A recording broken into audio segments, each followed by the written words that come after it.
O que estamos vendo é que a prevención escasea e moito, as faixas de protección da biomasa aos 50 metros de vivenda non se está executando correctamente, volvo a repetir, miles de vivendas en peligro e temos que facer algo. Os lumes son unha nova realidade, os lumes cambiaron, os lumes agora chegan ás portas das nosas vivendas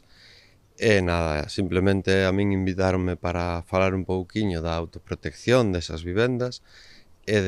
o núcleo principal que tratamos foi eso, que podemos facer no noso entorno, na nosa propia vivenda para tela o máis protexida posible ante a chegada destes incendios. Esperamos que poñer en marcha isto, que é un inicio, poñelo en marcha xunto co Distrito Forestal e ver de organizar charlas polas parroquias, polas comunidades de montes, en cuanto a estas medidas de prevención, que habría que hacer medidas de prevención, de evaluación e de evacuación, que é dicir, a xente non sabe que facer en caso de que o lume lle chegue a súa casa, e eso debería estar perfectamente organizado e é o objetivo que temos para poñerlo en marcha. Creo que deberíamos potenciar e empezar a ter un plan de evacuacións naquelas zonas que están en risco